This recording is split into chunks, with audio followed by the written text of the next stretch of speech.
2018 թվականի մարտի 15-ին, 16-ին հիշում եմ 18 թվական մարտի 15 այդ տեսանյութը կա YouTube-ում մի հարց ուղղեցի ելք խմբակցության ղեկավարին ով պատրաստում էր ու մեր ես այդ ժամանակ արդեն ունեի շատ սուր հարաբերություններ լարված հարաբերություններ նա պատրաստում էր քայլելուն պատրաստում էր Թավշյա հեղափոխության որտեղ կանգնում ասում էր որ պիտի Թավշյա հեղափոխություն իրականացնեմ ասեմ ավելին նա ժամկետներ էր նշում եւ ես մի հարց ուղղեցի հռետորական թե Թավշյա կլինի հեղափոխությունը թե ոչ Թավշյա արյուն կթափվի չի թափվի որոշող ռեժիմն է որտեղից դու գիտես դու ընդամենը կարող ես սկսել ընթացքի մասին դու երաշխիք չունես ընթացքի վերաբերյալ որտեղից ես դու համոզված ու այդ հարցը շատ վատ ընդունեցին որոշ խմբակներ դավաճանություն էր այդ հարցի մասին խոսելը կասկածներ արտահայտելը հա եւ այդպես երկար ու ձիգ 7 տարիների ընթացքում եղան հարցեր որոնց մասին խոսելը խիծ ոչ պոպուլյար էր եւ իշխանությունները խմբագիրների ու լրագրողների միջոցով արեցին ամեն ինչ որ այս տարիների ընթացքում այդ հարցերի մասին չխոսվի այդ հարցերը ուղղված էին ոչ այդքան քաղաքական գործիչներին այլ նաեւ այն մարդկանց ովքեր ում միջոցով կառավարվել է Հայաստանի Հանրապետությունը ազգային անվտանգության ծառայություն իր հսկայական գործակալական ցանցով լրագրողական համայնք եւ այսպես շարունակ Հայաստանի Հանրապետությունում տեղի ունեցած բոլոր ողբերգություններին գիտակցաբար կամ անգիտակցաբար իրենց մասնակցությունն են ունեցել լրագրողական համայնքը եւ իրենց մասնակցությունն է ունեցել բնականաբար ազգային անվտանգության ծառայությունը իր գործակալական ցանցի միջոցով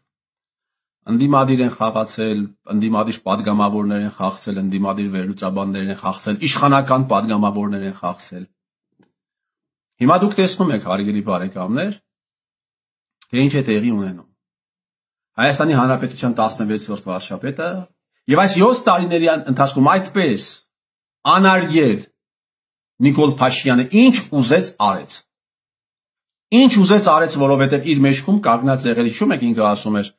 ես մենակ չեմ բայ իր հետևում կանգնած եղել հսկայական ազգային անվտանգության ծառայությունը իր համակարգերի միջոցով իր լրագրողներով իր գործակալներով գործակալ խմբագիրներով եւ բոլոր այլանդակությունները տեղի ունեցել գործակալ կոմերսանտներով բոլոր այլանդակությունները նա իրականացրել է այս համակարգերի միջոցով չլիներ դա Նիկոլը երբեք չէր կարողանալու այս ամենը իրականացնել դուք հիմա տեսնում եք ինչ է անում Փաշինյան Նիկոլը եւ Աննա Հակոբյանը մեղադրանքներ են հնչեցնում արքեպիսկոպոսների կաթողիկոսի հասցեին առ այն որ այս մարդիկ դրժել են իրենց ուխտը կուսակրոն քահանաներ իրենք չեն ապրում են ակտիվ աշխարհիկ կյանքով եւ այսպես շարունակ ուրեմն ես ես վստահեցնում եմ հարգելի բարեկամներ ու վստահեցնելու կարիք էլ չկա դուք բոլորդ հասկանում եք որ տեղեկատվությունը որը տրամադրվում է Փաշինյան Նիկոլին ազգային անվտանգության ծառայության կողմից է նա այդ տեղեկությունները ստանում են ոչ թե ներքին գործերի նախարարության ոչ թե որսորդ միության ոչ թե գրողների միության այլ ազգային անվտանգության ծառայության կողմից ազգային անվտանգության ծառայությունը պետական կառավարման համակարգի մեջ մտնող կարևորագույն օղակներից մեկն է իսկ պետական կառավարման համակարգի նկատմամբ այսինքն կառավարություն այսինքն գործադիր մարմին Հայաստանի Հանրապետությունում պետական կառավարումը իրականացնում է ըստ սահմանադրության եւ ոչ միայն Հայաստանի Հանրապետությունում ամբողջ աշխարհում է այդպես կա պետության կառավարում եւ կա պետական կառավարումը իրականացնում է կառավարությունը վարչապետին եւ կառավարության առընթեր մարմինների միջոցով եւ այդ համակարգի մեջ մտնում է նաեւ ազգային անվտանգության ծառայությունը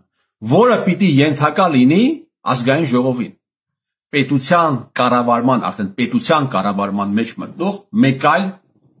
օղակի կողմից վերահսկողության է ենթարկվում։ Պետության կառավարման մյուս խոշոր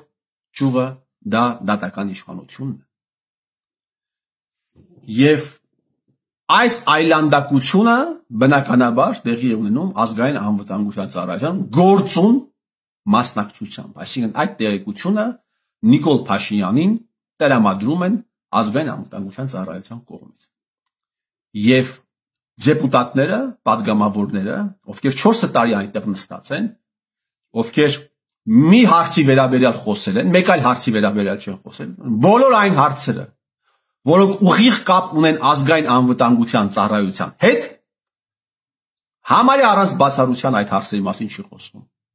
Ինչպես է եղել, որ ազգային անվտանգության ծառայության գործակալները իրականացրել են 18 թվականին հեղափոխություն։ Այս հարցը չի հնչում։ Այս հարցը չի հնչում։ Սա աննախադեպ բան է եւ ելի տարբեր հարցեր ազգային անվտանգության ծառայությանը վերաբերող չեն հնչում։ Հիմա այս այլանդակությունը տեղի է ունենում այդ կառույցի միջոցով։ Դուք չեք լսի հարց։ Դուք չեք լսի որևէ падգամավոր, որ օգտագործի վերահսկողական իր ֆունկցիաները եւ գոնե հարց տա։ Իսկ իրենք պետք է ոչ միայն հարց տան։ Պարլամենտը այս խայտարակ սկանդալի համար պիտի բարի փոխաբերական իմաստով կաշին քերտի ազգային անվտանգության ծառայության տնօրենի պարլամենտում։ Կաշին պիտի քերտեն դեպուտատները, այդ թվում նաեւ ԿՊԱ-ական, բայց եթե ԿՊԱ-ական падգամավորները ուխտադրուժներ են, իրենցից բան սпасելը անիմաստ է։ Եվս մեկ անգամ հիմա ապացուցվում է, որ ուխտադրուժներ են նաև ընդդիմադիր падգամավորներ, այսպես կոչված դաշնակ մաշնակները, որովհետև իրենք եւս այս հարցերը չեն բարձրացնում, իրենք եւս ԱԱՑ պատասխանատուներին այս խայտարակության համար պատասխանատվության չեն կանչում։ Հայաստանի Հանրապետության վարչապետի ձեռքի տակ է ընկնում ինֆորմացիա, որը տիրապետելու ինքը իրավունք չունի։ Սա քրեական հանցագործություն է, եւ որը ինքը օգտագործում է սեփական հայեցողությամբ քաղաքական որոշակի նպատակներին հասնելու համար։ Սա ուղիղ հանցագործություն է, եւ այս հանցագործության մեջ հանցակից է նաեւ այս կարևոր օղակը։ Բայց քանի որ ամբողջ քաղաքական համակարգը լցված է ազգային անվտանգության ծառայության գործակալներով, պատկերավոր ասած, ասենք դուք գիտեք հիմա, որ արտաքին գործոս նախարարը գործակալ Օմեգան է։ Այս մասին նա հայտարարել է, ընդունել է, ճիշտ է, վիդեո տարբերակը իր խոսքի ազատություն ռադիոկայանը հեռացրեց, բայց ես վստահ եմ, որ բազմաթիվ տեղեր այդ տարբերակը պահպանվել է եւ նաեւ սահագրությունը կա, որտեղ Արարատ Միրզոյանը ընդունում է, որ ինքը ազգային անվտանգության ծառայության գործակալ Օմեգան է։ Բայց համակարգը կազմված է ոչ միայն Արարատ Միրզոյանից, հարյուրավոր Արարատ Միրզոյաններ կան, որոնք ուղղակի մարդկանց էշի տեղ են դնում։ 2018 թվականից հետո Հայաստանի Հանրապետությունում համարյա բոլոր նորմերը տոտալ խախտվել են։ Բոլոր նորմերը, սկսած սահմանադրությունից, դեպի դրանից առաջ էլ մի բան չէր։ Սկսած սահմանադրությունից վերջացրած ենթաօրենսդրական ինչ-որ ակտերով։ Ամեն ինչ խախտված է Հայաստանի Հանրապետությունում։ Պահպանվում է երկու նորմ, քիչ թե շատ, ամուր պահպանում են։ Կոմերցիոն գաղտնիքը, առևտրային գաղտնիքը, բանկային գաղտնիքին վերաբերող դրույթները պահպանվում է։ Օրինակ դուք գիտեք, որ Արցախի տարածքում տրված է եղել, Արցախի տարածքում գործող բանկերը տրամադրած են եղել $800 միլիոն վարկ։ Այդ վարկերը մի մասը կառավարությունը վերցրեց, ստանձնեց պատասխանատվությունը, 70%-ը, 30%-ը ուղղակի մի զանգով, կարելի ասել, պատկերավոր ասած, մի զանգով առևտրային բանկերը դուրս գցին։ Հայաստանի Հանրապետությունում մարդակեր, գլխակեր, բարի փոխաբերական իմաստով, հա, $1000 համար երեխայի դիմացից մուլտիկն անջատում են, դակի միջոցով հեռուստացույցը տանում են, այդ բանկային համակարգը 100 միլիարդ դրամ մոտավորապես ներում է, հա, մի մասն կառավարությունը։ Եվ բնականաբար ամեն նորմ խախտված էր, հարց է առաջանում, լավ, կառավարությունն է ստանձնում 70%-ը, հետևապես հարկատուն է ստանձնում, հարկատուները, հերոս։ Իրանք իրավունք ունեն իմանալու ում է տրված եղել այդ վարկերը։ Ունեն իրավունք իմանալու ում վարկն է փակում գյումրեցի ուսուցիչը, օրինակ։ Չեն ասում։ Պահպանում են բանկային գաղտնիքի մասին նորմ։ Բոլոր նորմերը խախտեցին, այս նորմը պահպանում են։ Զգում եք, գիտեք ինչու են պատկանում, որովհետև շահառուները իրենք են, որովհետև այդ ամենի մեջ փող են աշխատել, փող են լափել նաև իրենց օրթախները։ Մարդիկ ում հետ իրենք օրթախ են, կամ հենց իրենք հո իրենց վնաս չեն տալու, հարգելի բարեկամներ։ Դրա համար պահպանում են այդ նորմը։ Քիչ թե շատ պահպանում են։ Երկրորդ նորմը, որը պահպանվում է, դա ազգային անվտանգության ծառայության ներքին գործակալական թղթերի չհրապարակումն է։ Չի կարելի պետությունը վարի է գնացել հենց ազգային անվտանգության ծառայության գործակալների գործուն մասնակցությամբ սերունդ է մատաղ արվել, սերունդը ուղղակի մատաղ են արել այս տականքները, բայց այդ նորմերը պիտի պահպանվեն։ Ճիշտ է, մեկի անունը այնուամենայնիվ հնչեց, բայց այդ մեկի անունը հնչեցվեց, ես արդեն վստահ եմ, արդեն քաղաքական որոշակի նպատակ ունենալով այդ մեկի անունը հնչեցվեց, բայց ոչ թե մեկի անունը պիտի հնչեցվեր, այլ ուղղակի պետք է Հայաստանի Հանրապետությունում տեղի ունենալ լուստրացիա եւ համապարփակ ձևով մարդիկ պիտի իմանային, թե ովքեր են եղել հատկապես այն տականքները, ովքեր զբաղված են եղել ընդդիմադիր գործունեությամբ, գից, բայց ազգային անվտանգության ծառայության գործակալներ են եղել։ Չեն ասի, հարգելի բարեկամներ, որովհետեւ գործը վերաբերվում է իրենց։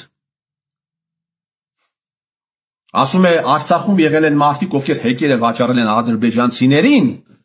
եւ Հայաստանի Հանրապետության կառավարությունից կոմպենսացիա են ստացել։ Որևէ մի падգամավոր չի ասում անունը ասա դրանց։ Նույնիսկ նիկոլական падգամավորները չեն ասում։ Կարծես թե լավ առիթ է ընդդիմադիրներին եւս մեկ անգամ ցեխոտելու համար, այսպես կոչված ընդդիմադիրներին, որովհետեւ իրենց օրթախները պիտի լինեն։ Անունները ասա այն մարդկանց, ովքեր հեկերը վաճառել են պատերազմից հետո ադրբեջանցիներին մաս պայմանավորվել են, ասենք միջև ինչ-որ ժամանակը, ինչ-որ X ժամանակը պիտի Լաչինից դուրս գային, Քելբաջարից պիտի դուրս գային, Աղդամից եւ այդ տարածքներում իրենք սեփականություն են ունեցել եւ ասել են կամ գնեք մեզանից կամ մենք կայրենք կպայթեցնենք, ադրբեջանցիներն էլ բան գործարք է եղել եւ սրա մասին վարչապետն է խոսում, բայց ոչ ոք այդ հայտարարությունների հետևից չի գնում։ Ոչ էլ ընդդիմությունն է ասում, թե դու որ օրենքով ես, այդ որ նորմով ես դու այդ տականքներին կոմպենսացիա տվել Հայաստանի Հանրապետության կառավարությունը ոչ նորմով է կոմպենսացրել Հայաստանի Հանրապետության բյուջեից, չեն ասում, որովհետև իրենց աղբերներին է այդ փողը գնացել, հարգելի բարեկամներ։ Դուք տեսնում եք ինչ մթնոլորտի մեջ ենք մենք ապրում։ Հիմա այս հայտարարությունը եւս մեկ անգամ ազգային անվտանգության ծառայության միջոցով մշտադիտարկման են ենթարկվում։ Իմիջիայլոց 2021 թվականին, երբ Արթուր Վանեցյանը արդեն ԱԱՑ տնօրեն չէր, ինքը խոսում էր այս հայտարարության մասին, եւ ինքը ասում էր, որ այո, նաեւ իրենց է հրահանգավորված եղել եւ նաեւ իրենք են կատարել, հետեւել են ժուրնալիստների, որոնք մի քիչ անհարմար են, հասարակական տարբեր գործիչների, դատավորների, այդ թվում սեռական կյանքին ես մոտավորապես եմ մեջբերում, իր խոսքը միտքն եմ մեջբերում, կարող եք մտնել նաեւ Սաթիկին էր տալիս հարցազրույցը Սերանյան։ Այսինքն այս այլանդակությունը տեղի է ունենում ԱԱՑ-ի միջոցով եւ որևէ դեպուտատ ասում են դեպուտատները շատ դեպքում երբ իրեն ասում եք ինչու այս գործողությունը չեք իրականացնում, հա? Ասում են դա նպատակահարմար չի, օրինակ ինչու իմպիչմենտը նպատակահարմար չի։ Թեպետ այս տեսքով իմպիչմենտը դա խայտարակություն է, այս տեսքով, այս հիմքով իմպիչմենտը խայտարակություն է։ Բայց համենայն դեպս բովանդակային առումով եթե ոչ խայտարակություն իմպիչմենտն էլ բերեն, պատգամավորները կասեն մենք նպատակահարմար չենք գտնում։ Հիմա հարց եմ տալիս, այս խայտարակության հետևից պիտի գնաք։ Պարոն Արմեն Գևորգյան, պարոն Տարոն Մարգարյան, պարոն Լևոն Քոչարյան, դեմ տալու ես եւ մնացած պատգամավորները Արմեն Աբազյանի կաշին քերթելու ես այս խայտարակության համար։ Ինչ կասկածում եմ ես։ Հայը հարգելի բարեկամներ, իմիջիայլոց Արմեն Գևորգյան ասացի, ստեղ իրենք հեկեր ունեն։ Արմեն Գևորգյան, Սերգեյ Բագրատյան,